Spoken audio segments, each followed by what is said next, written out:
O disco Krieg Rabandolo é considerado o primeiro disco solo do Raul Seixas. Foi lançado em julho de 1973 e já chegou com diversos clássicos do Raul Seixismo, como Metamorfose Ambulante, Ouro de Tolo, Mosca na Sopa. É um disco incrível, muita gente sabe disso e conhece esse disco. Pouca gente, no entanto, sabe que nos 5 anos anteriores, Raul gravou pelo menos 3 álbuns completos e um compacto simples, que ajudaram ele a chegar nesse resultado e estourar já no primeiro disco.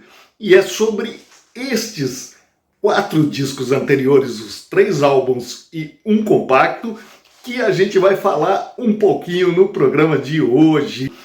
E eu quero aproveitar para convidar você, meu amigo, minha amiga, para se inscrever aqui no canal. No final desse vídeo, lógico, se você gostar do nosso conteúdo, se inscreve, entra lá nos comentários, coloca a sua opinião, o seu disco predileto entre os 4 que a gente vai falar aqui, e também qual seria a banda, ou disco, ou cantor ou cantora de rock internacional, nacional, que você gostaria de ver aqui no nosso próximo episódio.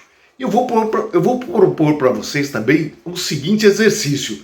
Vamos fazer essa retroatividade dos discos de Raul de um jeito diferente. Vamos começar desse aqui para o quarto, do quarto para o terceiro e assim por diante, regredindo até a gente chegar no primeirinho do Raul. Esse aqui foi o quinto. Vamos então para o quarto disco do Raul, exatamente antes do Krieg Rabandolo. Vamos lá? O quarto disco do Raul, lançado exatamente antes do Krieg Rabandolo, teve o nome de Os 24 Maiores Sucessos da Era do Rock. Foi lançado pela mesma gravadora, a Philips, alguns meses antes apenas do lançamento do Krieg Rabandolo. O Krieg Ra foi lançado em julho de 1973 e Os 24 Maiores Sucessos do Rock foi lançado em maio, alguns poucos meses antes então. E olha só, nesse disco não aparecia nem a foto, nem o nome do Raul na capa, e foi criado um nome fictício para a banda que era Rock Generation. Esse disco é todo de covers, ele é no formato de medley, ou seja, na mesma faixa você tinha ali 3 ou 4 músicas que o Raul ia encaixando. Então, alguns exemplos: ele gravou Rock Around the Clock, do Bill Haley e seus Cometas, gravou Blue Suede Shoes, do Elvis Presley, Tutti Frutti, que foi gravada também pelo Elvis Presley e era de autoria do Little Richard, né? Grandes sucessos do rock mundial, e também sucessos do rock brasileiro, até Celi Campelo, Banho de Lua, Estúpido Cupido, que já eram versões de músicas norte-americanas, né? Stupid Cupid, né? Que a Celi Campelo gravou. O Raul grava aqui também o bom do Eduardo Araújo, a Rua Augusta, músicas Pode Vir Quente Que Eu Estou Fervendo, do Erasmo também, e do Roberto, e ele encaixava isso, várias músicas, numa mesma faixa desse disco. E um detalhe interessante também, esse disco ele começa com as músicas num cover mais quadradinho, tentando reproduzir exatamente o mesmo som dessas músicas. O estilo de cantar também o Raul mantém ali próximo do cover. A banda também faz um instrumental, mas no decorrer das faixas do disco, no decorrer do disco, ele vai se soltando, e a banda também. A banda vai fazendo arranjos mais para versões, né, próprias, e o Raul vai soltando e vai chegando até o final do disco já com aquele estilo de cantar bem próprio da carreira solo dele, que foi do Krieg Ra para frente. Então, isso também a gente pode notar que havia nisso um estudo de mercado aí dentro, né, para saber se o público ia aderir, ia gostar desse tipo de formato, ou do Raul indo mais por esse caminho menos cover chapadinho, né? Menos rock and roll, que reproduzia exatamente os covers lá do Elvis Presley, do Bill Haley. e indo mais para o estilão do Raul mesmo. É muito interessante ouvir esse disco. Ele foi lançado então sem o nome do Raul, inicialmente, porque a gravadora também tinha medo de que esse disco concorresse com o próprio Krieg Rabandolo, que já estava em fase de produção, já estava em fase de gravação também, de criação. Então eles não queriam colocar o nome do Raul em 2 discos, eles lançaram esse disco timidamente com o nome da Rock Generation, que era a banda sem o Raul. Posteriormente, quando o Raul começou a fazer sucesso, depois do Guitar, o segundo disco, aí sim ele foi relançado, e é esse, eu vou mostrar aqui a capa dos dois para vocês. Tanto a capa, mostrei, né? Tanto a capa do... Mostrei a capa do já com o Raul, e vou mostrar agora aqui a capa original do disco sem o nome dele. Olha só que legal. Aqui a capa original, sem a foto e o nome do Raul. Vamos agora ver o terceiro disco, que na verdade foi um compacto que tinha uma música de um lado e 2 do outro. Vamos ver aí, ó, Let Me Sing, Let Me Sing.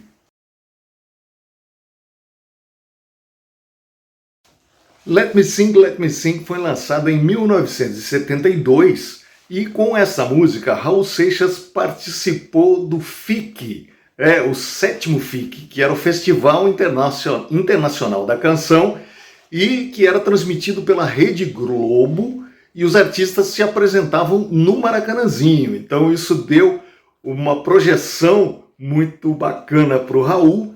Ele já estava na gravadora Philips, tinha vindo de uma outra gravadora, a gente vai contar essa história daqui a pouquinho, que tem a ver com o disco anterior. Ele gravou então esse disco, e essa música especialmente, esse disco na verdade é um compacto, né, com uma música apenas de um lado e 2 do outro.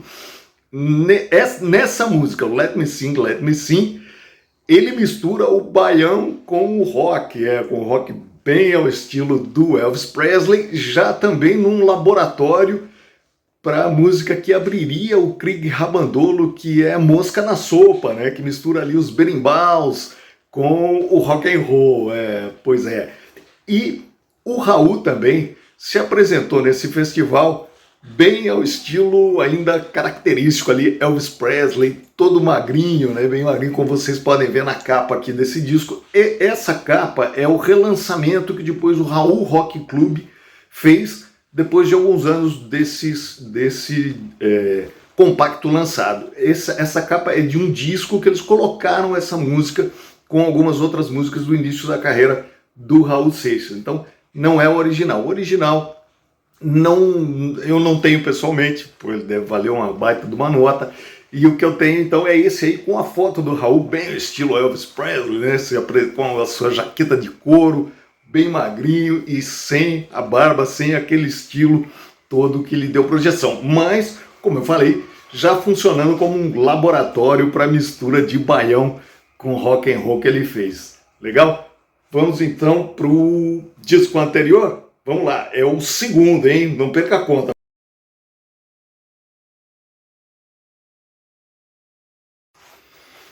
O segundo LP foi, na verdade, um coletivo, né? Um grupo que ele chamou, o Sessão das 10, e o Raul juntou alguns amigos e criou a Sociedade da Gran Ordem Cavernista e gravou em 71, então, esse disco que foi o Sessão das 10, super experimental, maluco, e que serviu também como um laboratório para algumas músicas que ele veio a gravar depois na sua carreira solo. Então, por exemplo, Tu És o MDC da Minha Vida tem muito a ver com esse estilo, porque eles se baseiam muito na música brega, que fazia sucesso na época, e meio que tiravam um sarro e colocavam de uma forma bem humorada a contracultura, né? Eles estão ali na capa vestidos de super-herói, o Raul tá com um colar dos hippies, né? Eles estão estão dentro, na verdade, do cinema, que é o tema de uma das músicas do Sessão das 10, por isso ele se chama Sessão das 10, e essa música fala sobre um casal que vai ao cinema pela primeira vez e a sala de cinema simplesmente pega fogo. E vale a pena ouvir também, é muito interessante, o disco todo é muito legal. O Raul já era produtor da gravadora, que é uma gravadora Universal, antes dele ir para a Philips. Ele era então produtor e produzia discos para artistas da Jovem Guarda, como Gerry Adriane, Vanderlei Cardoso, mas ele não estava satisfeito ali com aquelas músicas muito românticas, com aquele estilo. Ele queria ir para uma coisa mais rock and roll e mais cabeça, né, nas filosofias do Raul. E esse disco também é cercado por uma certa áurea, né, por um pouco de folclore aí, dizem algumas reportagens, e a lenda também diz que o Raul se aproveitou que o diretor que estava acima dele na gravadora, na época, tinha viajado para os Estados Unidos para gravar um disco do Roberto Carlos, que fazia parte da mesma gravadora. E o Raul se aproveitou disso, chamou os amigos. Quem eram esses amigos? Sérgio Sampaio, que depois ficou famoso pela composição Eu Quero Botar Meu Bloco na Rua, a Miriam Batucada, que era uma sambista muito engraçada, muito hilária. Ela era ali no estilo do Moreira da Silva, aquela malandragem. Ela se apresentava nos programas de auditório da época, batucando numa caixinha de fósforo, batucando os dedos ali. Ela participa desse disco, também é da turma ali da Sessão das 10, né, da Sessão da Grande Ordem Cavernista. O terceiro integrante, o próprio Raul, e o quarto integrante era um norte-americano, vejam só, um norte-americano que estava tentando virar cantor de rock cantando em português aqui no Brasil, que se chamava Ed Starr. Então essa turma toda se juntou e fez um disco muito maluco. Algumas vertentes também falam que, na verdade, não teve nada de falta de profissionalismo, o Raul não fez nada por baixo dos panos, não esperou o diretor viajar para poder colocar o disco e chamar a turma dele, não foi nada disso, foi uma coisa pensada, mas o disco não estava fazendo sucesso comercialmente, não deu nem tempo de saber disso, se ele iria para frente. A crítica começava ali a entender um pouquinho da contracultura que estava ali, do sarro que eles estavam tirando, mas não deu nem tempo. A gravadora resolveu tirar das lojas de discos depois de 2 meses apenas. Então, esse de lançamento do Sessão das 10. Então, esse disco, na verdade, virou um super cult, mas ele também teve uma influência muito forte na carreira solo do Raul. E agora a gente vai, então, para o primeiro disco. Qual será que foi, hein?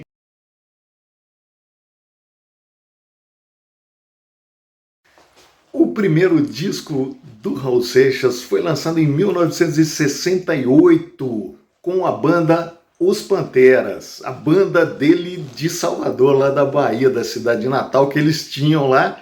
O disco então é Raulzito e os Panteras. Raulzito e os Panteras, ele é de 1968, foi gravado no final de 67, foi lançado no início de 68, e o Raul e os Panteras, lá em Salvador, costumavam acompanhar as bandas, os artistas da Jovem Guarda que lá se apresentavam. E tinham fundado um clube de fãs do Elvis Presley. O Raul tinha fundado um clube de fãs do Elvis Presley, ali com seus 13, 14 anos de idade.